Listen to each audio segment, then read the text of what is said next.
Triple R TV, muli ulit nagbabalik para sa another reaction video na naman po. At maraming salamat sa akin, 9 subscribers nga pala. Maraming salamat sa inyo.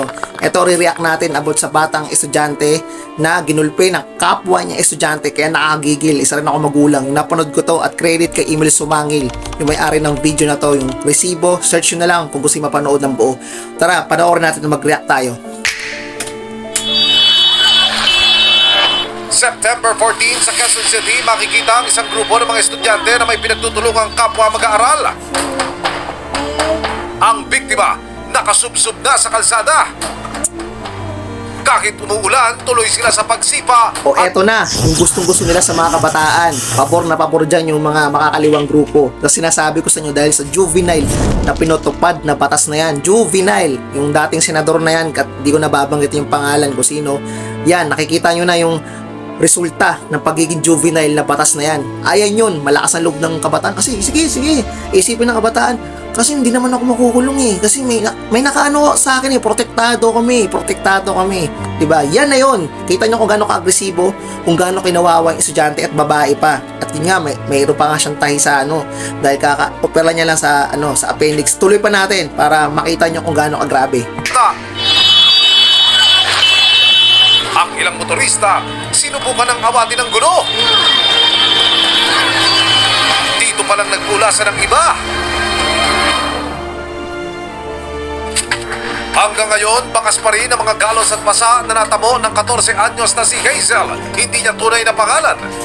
Anong nararamdaman mo sa katawan mo? Masakit pa ba? Anong mga tinalmumong sugat? O ano-ano pa? Sige, kwento mo. Nagkaroon po ako ng pasa sa mata.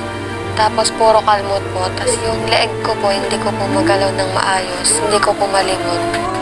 Ang pinaka-iniinda ni Hazel ngayon, ang kanyang tagiliran na pinakanapuruhan daw sa pambubugbog. Bagong opera lang kasi siya. Okay, masakit na bilang magulang. Ako makita ko ganyan ang anak ko. Baka rin pinagugulpi ko rin yung mga batang estudyante na yun eh. Kahit pa makasuhan ako. Kasi lihiti mong ganun. Ang agresibo ng mga kabataan, sobra silang. Bagang parang yung sobra silang, alam mo yun, parang kriminal yung kanilang yung ginugulpi nila, di ba? Ganon sila katindi. Ang lupit. Anak ng tinapay, oh. Ganyan na yung naisip ng mga kabataan. Napalaki ba ng maaari sa mga magulang yan? Yun na yung nakakainis sa part kasi isa rin po akong magulang. Isa rin po akong ama. Kung makita, buti na lang inawat nga ng tricycle driver dahil nakita niya rin eh, isa rin po siyang magulang. Kaya ganon ka-agresibo yung tricycle driver na inawat na sila.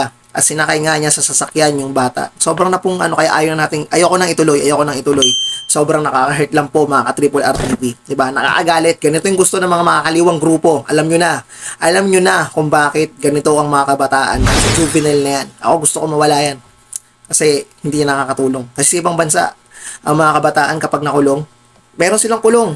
Pag gumawa silang kasalanan, mga ganyan, nakapahamak sila ng buhay ng ibang tao, nakukulong sa ibang bansa.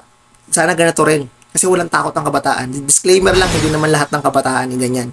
Okay, may mga ilan, kaya nga dumadami na, pero may mga matitino pa rin.